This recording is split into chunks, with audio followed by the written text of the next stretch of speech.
Season 1 of 2025. Let's see what sort of adventures that it has in store. And Esports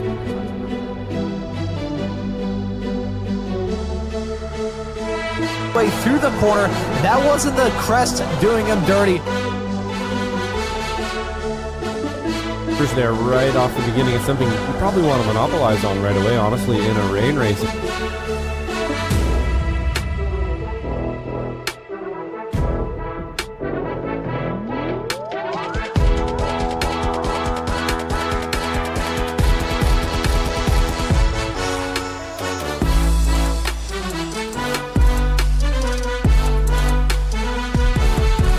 Involved in that as well. Godin, I believe, is a newer racer. Oh, that's a big crash coming out of the corner. Renaissance mentioning all of those racers. That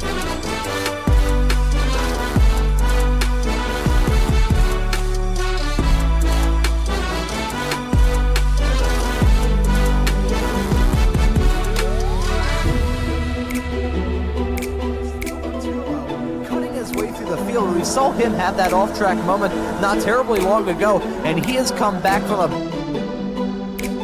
And oh my god, that's a big wreck coming out of turn number 4. Multiple cars around. A little bit of contact going to Chris Montgomery as well. I saw that car kind of jerk around a little bit through that corner, but you can see Montgomery maybe got to size up a move on Coliseum, as Coliseum may try and get a move on.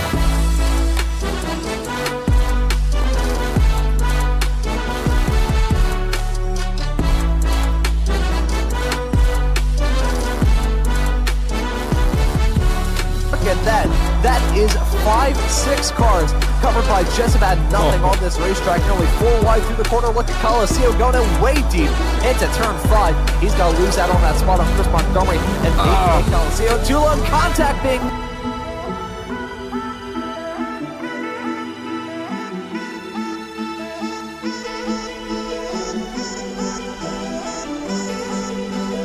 Weekly Formula V Weekend Warriors crash him up wreckfest at the checkered flag. May God have mercy on both Josh and I's graphics cards because the event does.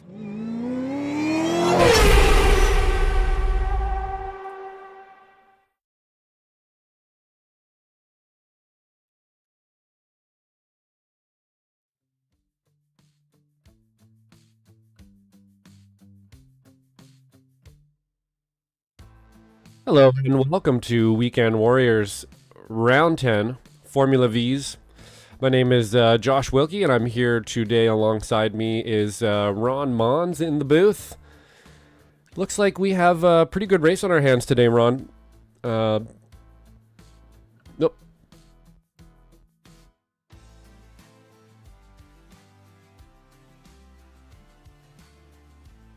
Oh, that is not ideal in the slightest. Are we, I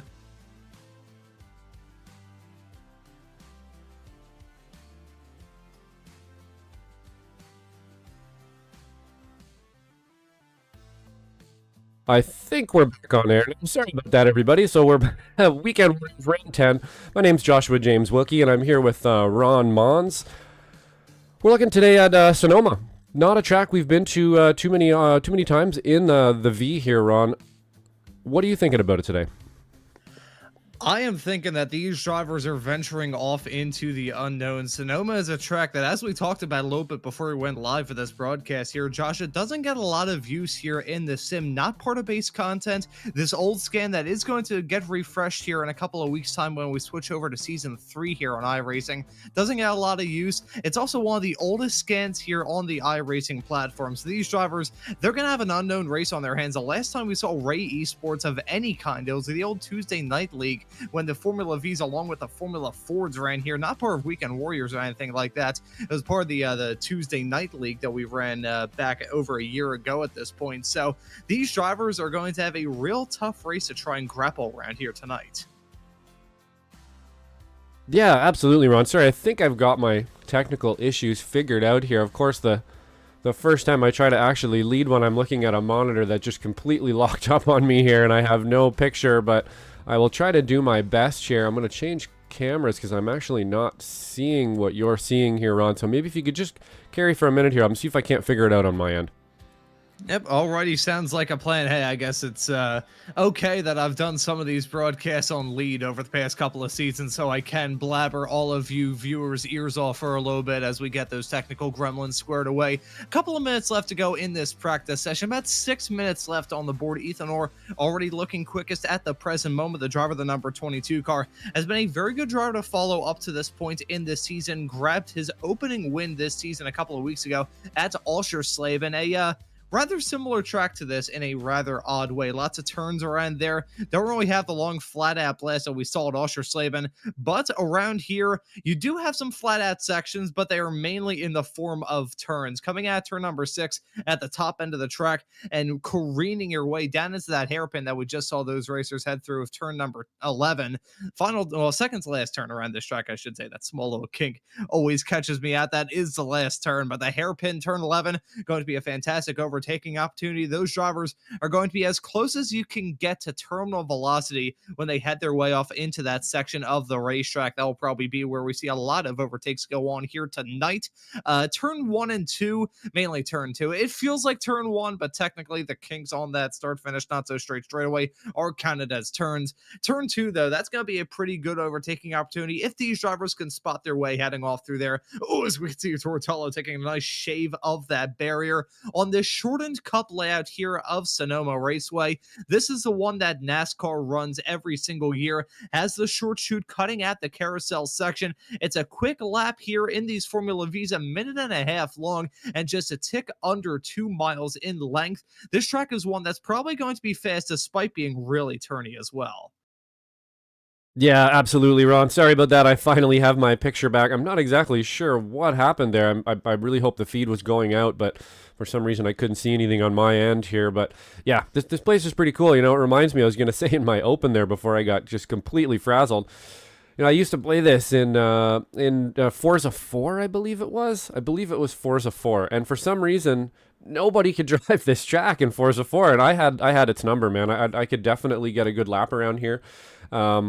Since then, I have been here a couple times, you know, in iRacing, and I really do enjoy this track. It's great. It's got some kind of unique spots, one of them being right here, super unbelievably blind right-hand corner that you just have to get right. So easy to end up in the dirt, as we see Tor doing there perfectly on time for me there. And then there's another very similar corner coming up here as well, where you just have to sort of trust yourself, turn in, and then, you know, that outside just just shows up on you. You're trying not to get out into the grass there, or into the dirt, I should say, into the sand even sometimes.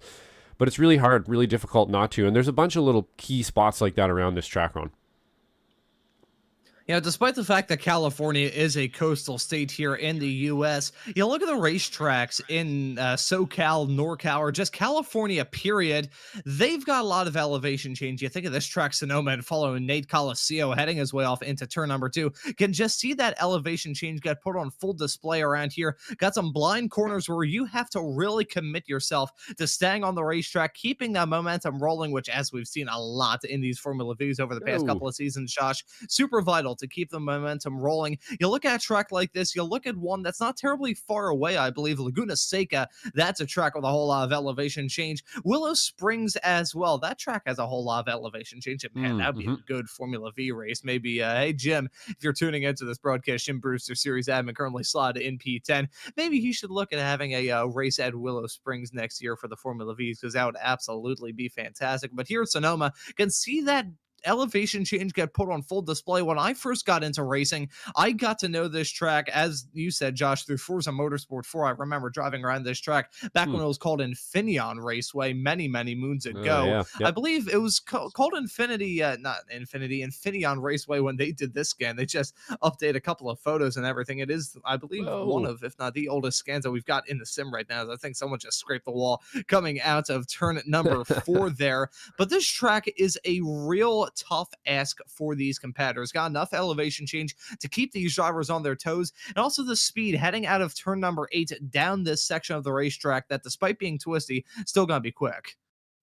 Yeah, this is a really fast racetrack, actually. For it's one of those, again, old school tracks they would probably never build again these days. It's walls are a little close. There's pretty dangerous areas around here. It's actually one of the things, like, I believe that IndyCar still comes here, and I find it a little bit interesting that IndyCar will come here, but they won't go to VIR. This looks just as dangerous, if not more dangerous, than VIR. Perhaps I'm wrong. VIR has some very large, wide open, grassy areas and stuff off of very long straightaways that could be extremely dangerous for certain types of car. But yeah, I'm a little bit surprised that Indy will still come here, but not go somewhere like that. And driving around this place in an IndyCar would just be unreal. It's so undulating and twisty and narrow.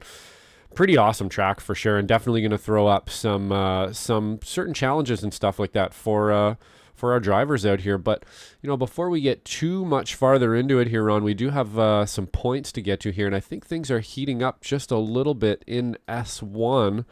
Let's throw those up and see how that's going. And here is those Spec 1 point standings. Felix Samoa is at the top of the running order right now, 677 points on the board. It's not terribly far back to find Jason Green in P2 and Ethan Orr running at your top 3. That is a pretty close fight there between Samoas and Jason Green. Those two were battling for the Spec Racer Ford Weekend Warriors Championship last season. All of that action you can catch here exclusively on Slow Motion Broadcasting. Those two drivers rather close. Ethan Orr showing some pace here at Sonoma. Got maybe try and punch his way into that championship fight himself. Guido Marzuki and Nate Colacio round at your top 5 as it stands presently in the Spec 1 points, with Marzuki not terribly far off of Ethan Orr as well. So that's how it looks in that class, and may need to get that WD-40 up so we can switch over to Spec 2. And Josh, it's looking pretty good for Michelle Lynn in this class, don't you think?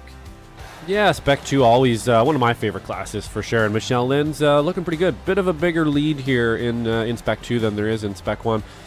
So it's going to be a little bit difficult for Parvinder Ladar here to catch up by the end of the season. Michelle's got a pretty good lock on it here, I think. Jason Grider then in third, not too far behind behind Parvinder, sorry. So there's a bit of a race going on there for sure. And then a few more points below that, we have Dan Szynski in 4th place, Travis Rail in 5th, Chris Scriven in 6th, in 7th, Brian Hansen, Brian Straczynski in 8th, in 9th, Joshua Flores, and in 10th, we have Leon Frost. So things kind of heating up a little bit in S2, but it looks like our real battle so far here is going to be in S1. But moving on, let's see if we can't get rid of both of these, and it doesn't want to, So let's see if we can't, all kinds of the technicals here today. Do a quick relay or replay overload here. Overlay reload is what I mean to say. And nope, doesn't want to work for us. So let's try Masters points here, Ron. See if we can't get those up. Well, looks like it finally did it for me. There we go. There we go. And here's that looks in Masters. Jim Brewster is your current championship points leader, 650 points on the board. Really a two-horse race at the present moment with himself and Kurt Nunez. You have to go pretty far back from Nunez, nearly 200 points dead to find Nick Tullo in a P3. Alan DeGasse is in fourth. Wayne Buttermore rounds at your top five in the FV Masters points. You see the likes of Thomas Puda, Jörg Mani, and Antonio Reese round at your Masters field. Haven't really seen Mani or Reese run at all throughout this FV season. I mean, Jörg Mani was the master of the Formula Fords last season. I believe won the championship here in the FVs as well. Antonio Reese this season, he's been the master over on the FF side of things. As we're on the Spec Racer Fords and hasn't made too many appearances here in the Formula Vs. But that's how it looks like in the championship point situations coming into the final 3 rounds of this season. But Josh, we are getting to crunch time. These drivers have got enough gumption in their cars. They're starting their first qualifying laps. Yeah, this place, it's not going to be easy to get a good lap around here, as we saw a little bit earlier. Track limits are going to be a bit of a thing around here. Braking points are going to be a little bit of a thing around here.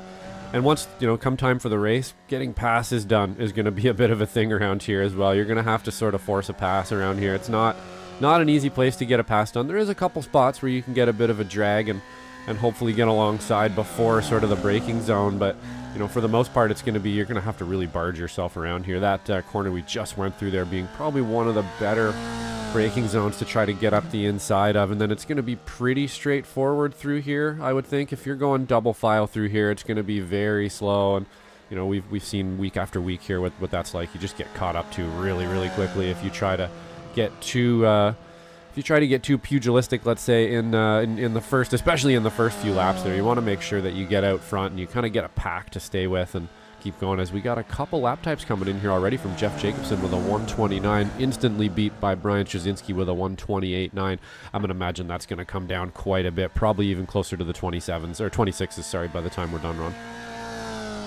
Yeah, we'll just have to wait and see. It's a little bit hard to try and read what sort of lap times we're going to get in qualifying based off what we saw in practice earlier on. Ethan Orr was your quickest driver in practice earlier on, setting a 127.376. Compare that to his current provisional pole time at a 126.6, getting us 127.6, I should say, my apologies. Bit of a dip down, it must be said, when it comes to pace, and there's many reasons why that could be the case. This track will ever evolve. These sessions are set up whereby it feels like a race day, so those practice sessions held a bit more in the morning. Then you get into like mid-afternoon lunchtime, where these qualifying sessions are usually held in the sim. About 1:10 a.m. is 1:10 p.m. I should say. If it was a.m., you wouldn't be able to see a darn thing around this racetrack. But 1:10 p.m. here in the sim time. Track temperature is currently at a blistering 117 degrees Fahrenheit. These drivers having to deal with some pretty high track temperatures as well. They also don't have the draft assistance here in this solo 4-lap, 15-minute long qualifying session. These drivers will just have to flex their muscles and show their pace and pace alone to try and jump up to the pole. Yeah, that's right. We do have an open qualifier here, a closed qualifying here, so there is not any other drivers out there on the track with you, so no drafting going on. Makes things a lot easier out there. Obviously, the other two Weekend Warrior shows that we do tomorrow, they're in the Formula Ford and the SRF. Those are open qualifyings, and man, it is it's a race before the race, basically. You got to get out there and you have to find a draft partner or force somebody into a draft partner, and then at the same time try to keep the air clean, not make a mistake, all of those things all happening, and so you can get a good time. And man, oh man, it makes it super difficult. Don't really think it would work quite the same here with the Vs, of course, because they are so draft heavy. I think you would probably just end up having a line of Vs and everybody fighting for a draft with someone, and it kind of might ruin qualifying. So I do like that they have done a closed qualifying here. We're seeing the raw pace of the drivers before we get out there. No special little drafts or lucky little drafts down a straightaway or anything like that. And I think that probably keeps it fair on. And yeah, I think that's probably a good call as we watch Jim Brewster here. One of the faster Masters drivers, one of the better thinkers in the car. Looks like he's got a pretty good line and stuff around here. I actually, don't usually get out in the V, but this week I did. I got out in the V and I did a couple laps around here. I was able to put in a low 29 in a few laps. And, this course is pretty much flat. You're just flat everywhere, pretty much. It's all about getting the braking right, especially into this last corner here, Ron. This is probably the most important corner on the track to get right in braking, and then you want to get on the gas as early as possible for this really long flat out blast here until I guess it's probably even T2, T3 before you let off the gas. Yeah, I would say probably heading down into turn number 2 will be the next time that these drivers have to lift. It's one of the longer flat out blasts around this racetrack and a super important overtaking opportunity as well. Come time for the end of this race as well. I think that run coming out of turn number 11, the hairpin, through turn 12 and to that start-finish line, it is just long enough where you could see a photo finish. I'm not going to rule it out at all between now and the checkered flag of this race that we have coming up. 30 minutes long, as it usually is the case here in the Formula V Weekend Warriors. I gotta say, Josh, I am very happy that this series does not have those open qualifying sessions. It shut these drivers at the track all to their lonesome. I am trying to go through this entire month of doing broadcasting, however many I've done, probably well over 30 shows I've done at this point in the month, and I want to go through this month without having to use a harmonica at any single point throughout it. So very happy that we won't see a train of Formula Vs running around this racetrack. Yeah, I think, who knows when it comes to the race. Sometimes we predict these things and it looks like it's going to be a technical track, and then all of a sudden everybody's bunched up, or somebody makes a mistake and it bunches everybody up. So you never really know, but I wouldn't be surprised here if we get a little bit spread out around this place. It is fairly technical. There's some pretty stoppy, starty spots, just like this one here. Really the only stoppy, starty spot on the track, but this one's really got to get right slowed down. I believe that was even into the 40 kilometers or 40 miles an hour range there, and then back up to speed down this straightaway. So I think we're probably going to have some pretty spread out packs or certain packs of drivers getting together and so on. But you never really know. The beginning of these races, anything can kind of go. So we shall see how it goes. We're watching Guido Marzucci here out on a lap. See if we can't get our best times up. Actually, we got the wrong data up here for you guys, and see if we can't get the best lap up. And it looks like the spread as usual. Pretty darn close. Not really as close as usual, though, is it, Ron? There's actually pretty big gaps in between even our top 3 drivers. And I think around a racetrack like this, it has a similar vibe to it that Lebanon has, one of the other races that we had very early on into this season. I believe it was race number 5 or 6 here in season 2 of 2025. It's one of those tracks where you have to have that skill to be able to kiss those apexes, run around this racetrack, and with these long sweeping bends, you don't want to have any sort of skid of either the front or the rear tires. Get a little bit sideways coming around these corners, and you're going to drop down pace like a sieve. So these drivers looking to avoid that at all costs, but at the same time, there's only so much you can do in conditions like this. This is a race where driver skill is going to be super vital. Maybe part of the reason why we're seeing a bit of a separation here compared to some of the other rounds that we have had. It's also, as I said, right towards the top end of the show. It's a track that doesn't get a whole lot of use here in the sim. It's still not part of base content, which I think is a bit of a missed opportunity if I'm being brutally honest from the people at iRacing. I think this track should be a part of base content, and if it was, this would be a track that drivers would use to hone their skill. You've got just about everything. You've got those slow speed corners, medium speed corners, tight corners, long sweeping bends. You've got an elevation change thrown into the mix as well. This is a track that really tests the driver's skill, so that could be part of the reason why we have a bigger spread than usual. Yeah, I think you're right, Ron. This place, like you were saying in the run up there, kind of offers some pretty unique challenges here and there. And I mean, and people don't drive it very often, like you're saying. It doesn't come up in rotation in really any league very often. I've been on iRacing for about 8 years now, maybe a little more, and I've probably a handful of times I've seen this come up in any of the series that I race. I don't think it's ever come up in any of the series that I race, at least when I was in an advantageous chance to actually go race it. So it's kind of strange. I think you're right, Ron. It definitely should be part of base content, and it would probably get a lot more usage. It's not a bad track. I think it's got a bit of a bad rap with some people, with some folks, but I really like this place, honestly, and I think it races really well too. So it'd be interesting to see if they do add it to base content here after we get a bit of a refresh with it, and maybe that will get people racing on it a little bit more, get some more popularity out of it. But looks like things are still pretty much in Ethan Orr's camp here up front, on the 127.5 versus a 127.8 from Jason Green. That's quite the gap in a Formula V, Ron, and Jason Green is no slouch. Yeah, Jason Green, I mean, there's a very good reason why he's involved in that championship battle. He's looking to amend the wounds and right the wrongs of what's happened to him the past couple of seasons. He's been involved in back-to-back championship fights with himself and Tortello.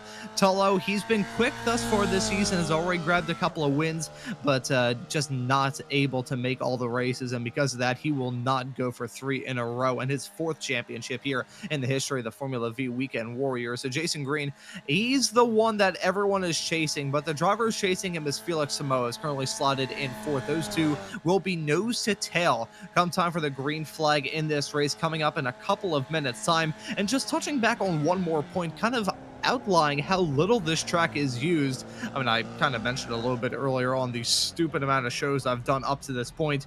This is the first broadcast that I've done this year at Sonoma, and I think the next time I'll do one is going to be at the very least in July. So it's a track that really just does not get any use. I would love to see iRacing decide, you know what, let's switch this car into, well, let's switch this track, I should say, into base content and give it a bit of a whirl, see how popular it gets. You look at some tracks that iRacing has added into base content over the past couple of seasons, track like Oschersleben that we visited a couple of weeks ago, and Snetterton, I believe it was, that was recently added in as base content for the Formula Fords. We ran there a couple of weeks ago at the FFs, and that put on a pretty good race as well. There are certain tracks that would be absolutely amazing as part of base content, but again, I'm just someone who talks about iRacing. I don't work at iRacing myself, so who knows? That's all up to their decision up there in Connecticut or Boston or wherever iRacing is based. That's not our decision to make here in the commentary booth, so we'll just have to wait and see what happens come time for Season 3. Yeah, I wouldn't be surprised if that's the case, honestly. I bet you that's the case. I think we've probably just predicted the future there. You know, when I was doing laps, I'm just watching Alan DeGassis go way over that curb right there.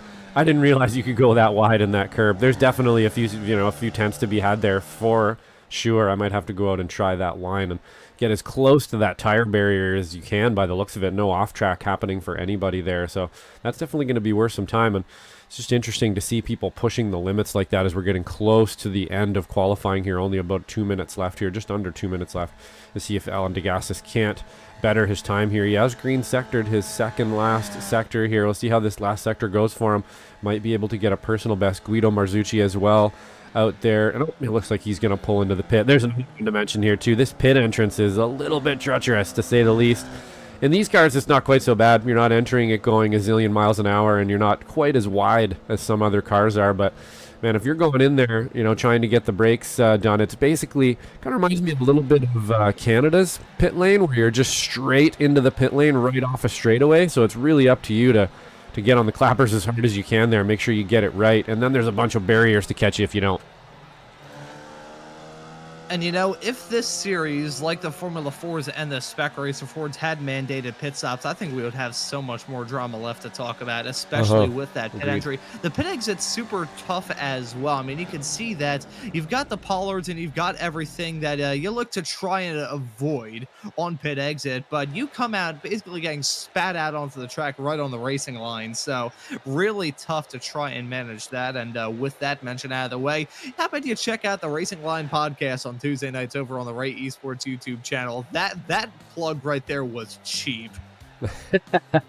Hey, you got to get him in when you can, right? Racing Line's a great show too. I believe last week was Batonio was on there. If you want to know anything about your fellow weekend warrior there, he was on there checking some stuff out. I'm actually kind of brain farting on who is next week. Maybe they haven't even picked somebody yet, but always a good one to check it out. You want to check out kind of what he's doing here on the Weekend Warriors, some news or anything else that we might have, and then they do some crossover as well between sim and real life. We have a bunch of real life drivers here, as well as some awesome sim drivers. So yeah, pretty cool to check that show out every Tuesday. Looks like we got some grid coming here. Yeah, it looks like we do have the starting grid. I was just going to say, if they are really stuck to have someone with them on the podcast this upcoming week, I may end up appearing there on the third time, so may God have mercy on their souls. But Josh, we got a starting grid loaded up now. Yeah, it looks like we got Ethan Orr in first place here. Great qualifying time from him. Really a bit of a spread from Jason Green there. 0.2 of a second between the two. I'm just wondering if maybe Jason Green was kind of, I think I'm going to be in second here, not a big deal, and just decided to park it. But behind him, we have Tortello in third place. In fourth, Felix Samoa is in fifth. Nate Coliseo. 6th, our first Masters driver of Kurt Nunez. 7th, we have Alan DeGassis. 8th, Guido Marzucci. And 9th, Jim Brewster. And series admin in 10th, Michelle Lynn.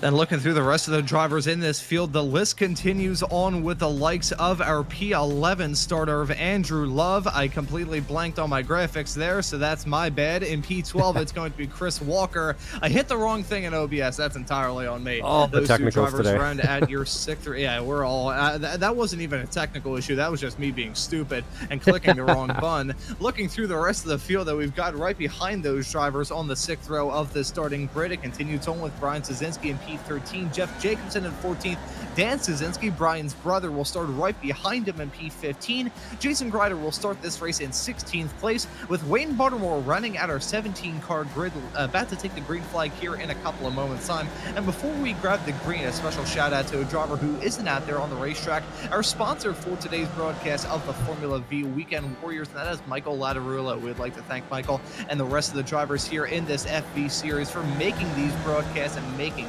these shows possible. But Josh, we've got a race looking forward to, 30 minutes long, around a tough, challenging, and rarely used racetrack. This is going to be a fun one. Yep, for sure. I think we're in for a pretty good race here, and it looks like Jason Green up the inside looking for that jump, and he's already jumped there for sure. So Felix Samoa is getting a pretty good start. He's already got by Jason Green and Tor, and Ethan Orr are definitely out to a bit of a jump here. Well, we got a bit of a pack in the back just behind Coliseo.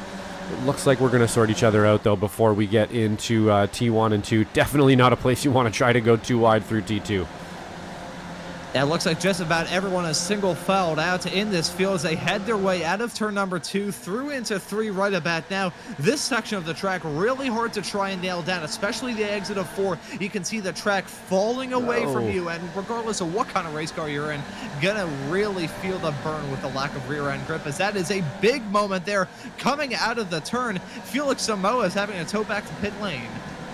Yeah, I'm not exactly sure what happened there, but it looks like Felix Samoa has decided better of it, and he is towed back to pit. So I'm not sure if he had a mechanical or a technical at home or something there. It's kind of what it looked like. He just sort of pulled out and stopped on the side of the road, but maybe he made some contact there. I'm not really sure yet. We'll have to go back and have a look. He did have an off track, but that might just be from him going off the road, Ron. So we'll have to go back and have a look. I feel like he probably just had a little technical at home there, I think. Yeah, and if he did, that is a big moment and a big point to take a deep breath if you are Jason Green. He was probably feeling the burn with that championship point situation, but now he's got to feel a lot more comfortable. Ooh. One driver is not comfortable is Ethan Orr, as Tortolo looking to take a run to take the race lead. Yeah, it looks like Ethan Orr kind of fudged up the last corner there a little bit, maybe overslowed slightly. Tor having to kind of almost take evasive action there for a moment, or at least it was a pretty abrupt move. And not going to quite get it done, actually. That's a little bit surprising into there that he wasn't quite able to get that one done. I think probably thinking better of it there on Tor, just so he doesn't slow down more. You know, it's something you really need to think about out there. You know, not just in the Vs, in all cars. Is, you know, when you're going to make that pass, you've got to try to make it advantageous so everybody doesn't slow down, or you don't slow you and the other driver down. Something that many drivers that we all race just don't understand, it seems, especially at the beginning of a race when you're getting wedged by the person behind you corner after corner after corner, or going 3 wide over and over and over again, just losing time and losing time and losing time. You can watch people like Tor who think better of stuff like that. He's going to get back in line. He's going to get behind Ethan. He knows Ethan has speed. If he can stay behind him, that's going to be the place he wants to be. So, you know, trying to get too froggy about it or wedging the person every corner, really it's just hurting everybody. Yeah, and one driver who's really going to not force this issue and just remain patient in this race is going to be that P2 runner of Tortolo. He knows when to attack. He knows when to go for the overtakes. Nate Coliseo trying to go for an overtake around the outside of Jason Green through turn number 11. Not close enough to get that move done, but oh so close to that outside wall on corner exit. But you're right, Josh. Tortolo, he's a driver who will take it easy. He knows how to win these races. He knows how to win championships as well. And as much as he may not be in that discussion to grab his 3rd in a row, he's still going to be a quick driver. He's still going to be looking for some trophies at the end of the season.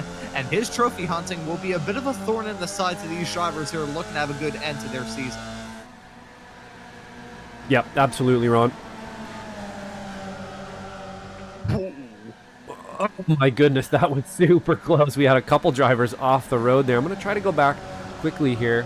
You know, maybe we'll just stick with this for a moment because it is starting to heat up, but I would like to see maybe if we can't find out what happened to Felix here when we have a moment. I have a feeling we're just going to probably see him just kind of slow down and pull off, but let's go have a quick peek here. Yeah, and let's take a look at here in the number 31 car, heading his way off through 3 and 4. No harm, no foul there. And yeah, he just decided to call it a day after that. I wonder, didn't downshift at all. I wonder if maybe he had some sort of broken shifter potentially. Maybe, not too sure. Something must have been going wrong for the number 31 of Felix Samoas, because that is not natural. Yeah, no, that didn't look that didn't look natural at all, did it? There wasn't like a mistake there or a bump or anything, so I think he probably just had some kind of a mechanical there at home and had to pull off. Yeah, maybe you're right. Maybe the shifter knob fell off, or it's happened to me before. It was a long time ago now. But as we're actually going too wide here through T1, nope, looks like we've actually sorted back out single file again smartly, like we were saying before. It's just going to be slow to go too wide through there. But back to my story. Yeah, I think I was in a race. It was about 20 minutes into it or so. Hit the brake, and my brake just basically fell right off and went into the wall. I actually put a hole in the wall behind my rig because I pushed and my brake fell off, and I actually pushed a part of my brake into the wall behind my rig. So there's still actually a little hole there, unfortunately, but yeah, that's not stuff you want to have happen. You want to check your gear before you get in the rig. Yeah, I will share a story of me participating in a non-championship Ray Esports event back in, I think it was probably the spring of 2024. To mute myself for a sec. Something's going wrong in my room here. Over a year ago. It was a small little race that we were doing just for shots and goggles. I think we had the late model cars as kind of like Trans Am machinery, and had the spec Miata cars, the 2010 MX-5 Cup cars here in the sim. Those cars have a stick shift, so they can be rather rough, as here's a side-by-side fight between Green and Ethan Orr down into turn number 1. Alan DeGasse is looking to get some moves on Kurt Nunez as well. That's some side-by-side racing continuing on, but this is the fight that I've got my eyes on. Ethan Orr looking to maybe fight back on the 160 of Jason Green as they head their way down the start-finish straightaway off through turn number 1 right now. Looks like they will single file out, at least for now, as that's maybe going to be Tortello looking to follow him as well. Looks like they have single filed out here just about smoothly. But right now, what we've got in this race is these drivers taking it patient. But considering the side-by-side battling has cooled off a little bit, I will wrap up the story that I was going to share. The non-championship Ray Esports event, I was running the Spec Miata in the first race, and went to go downshift into third, down into turn number 1 at Lime Rock, and in the process of that, my shift mount completely bent on me. So as I pushed that shifter down into third, the entire shifting mechanism went down with me. I run an old Logitech G wheel with the old Logitech shifter, and my sim rig was bought on Amazon in I think 2018, so it's not the highest quality of materials, but bang went the shifter. Haven't been able to use the H pattern since, and got stuck in neutral, so I nearly went for a glorified round of bowling down into turn number 1 right towards the start of that race. I can tell you with confidence that is not a good way to go about something like that. I will say, as I went off on my story, Kurt Nunez has dropped back a little bit. Kurt Nunez has dropped back a little bit in the 918 car. Currently finds himself in 6th.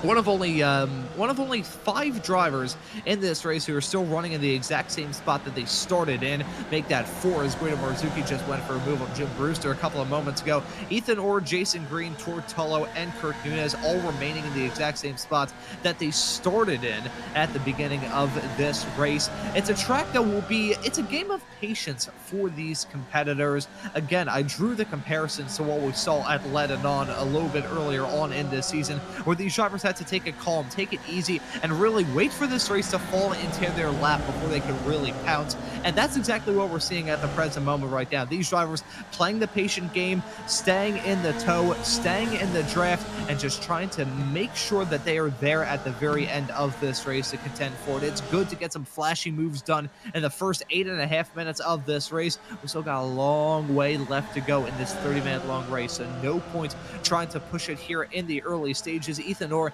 is your race leader. He's in front of Jason Green, is in front of Tortolo, and they may go side by side. Yes, they will go side by side down into turn number 11, the hairpin right at the end of this lap.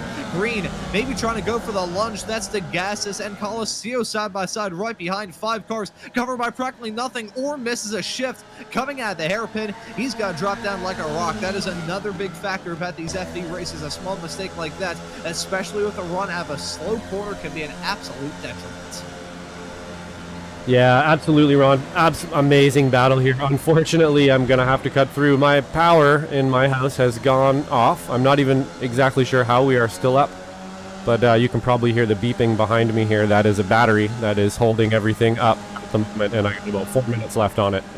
It's going to shut down, so we are either going to lose the feed here completely, and I'll have to restart it, or perhaps the power will come back on. But Ron, we're on borrowed time right now, so let's see what we can do. Yeah, hey, to these drivers, put on a good side-by-side fight. We may not be here for too terribly long. And hey, to all of you tuning into this broadcast here on Slow Motion Broadcasting, technical difficulties aside, how many hit that subscribe button and the notification bell so you never miss out on any of the action here on SMB tonight. And never miss out on any of the SMB action just week in and week out. This is fantastic channel with a lot of brilliant racing, and here with the FBs, it is absolutely no different. Jason Green down jumping into the race lead. Tortolo slotted in P2. Alan DeGas is there within striking distance as well. He may try and go for some moves here soon as here we go 2x2 down into turn 11. Yeah, fantastic racing here up at the front. Hopefully this thing just stops and then the power comes back on and we can keep going here. I got about 1.5 minutes left, 2 minutes on the battery here. But we're looking pretty good up front. Wow, good race so far. Jason Green being able to get up front. I had a feeling, that he was kind of just holding some in the bank there a little bit. He was waiting. Don't think he was too concerned about getting pole today, really, to be honest. He knows he's got some pace out there. He knows Tor is definitely his #1 competition out there, and I think and Ethan actually, and I think that's probably what he had in mind. He's just going to go out there and try to race it and see if he can't. See if he can't get a podium at least at the end here. Looking pretty good so far. As we hear that beeping down in the background of Josh's microphone, if this production feed does stay up here, we hope you all enjoy the rest of this race. This is going to be a good one, though. 11 minutes into this race, and we're seeing a bit of a breakaway between Tortolo and Jason Green. Looking like a battle may flare up between these two, and if they can work together, they can form their own pack. We've seen some breakaways go out in the past here in the world of the Formula V Weekend Warriors. May end up seeing it yet again here this season, but you can see the 3 cars right behind Ethan Orr, Nate Colacio, and Alan DeGassis all running nose to tails. They head their way off out of turn number 10 down into turn 11 right about now. And will we see a fight between these drivers? Will we see the pack of 5 turn back into a pack of 5 instead of just 2 and 3? Let's just wait and see. Only time will tell when it comes to these races. I mentioned this a couple of minutes ago.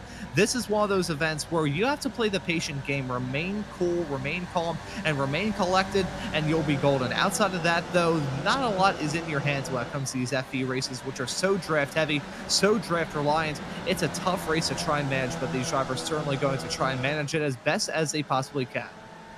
Yeah, absolutely. I think maybe the countdown has ceased here, Ron. We've passed the 1 minute mark. Everything is still up. Perhaps I have had some sort of a false alarm here with my UPS, so looks like the power's still working.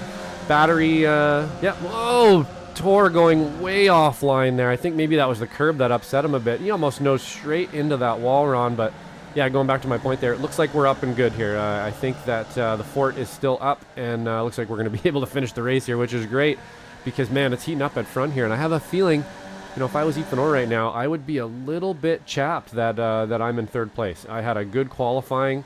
I know this track really well. Colosseo's on my butt now, and I just want to get by these guys. I want to be up front. I want to be in P1.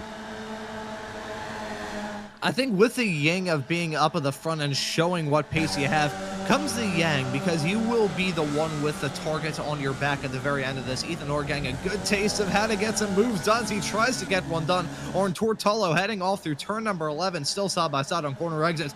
Tullo just going to have a mighty run on the outside, and he's going to hold off for second. Nate Colacio, though, this is a driver that we need to keep tabs on. The driver, the number 8, the Chiquita Banana car, always finds his way to slip up to the front.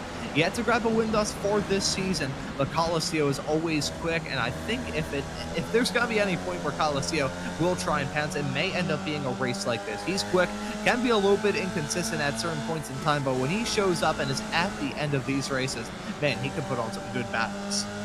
Yeah, absolutely. He is an exciting driver to watch, no doubt about that. He's given us some of our best moments there over the course of this season and last as well. These 4 drivers here at the front actually have done their share of that each, I think, in their own right for sure. But I think you're right. I think Colacio's kind of biding his time here. Again, I always like to pick the guy in about 4th or 5th place to kind of win, because they sort of get a picture of what's going on in front of them. It's basically the story of the race being shown to them before the end of the race. They get to look at everybody in front of them, see kind of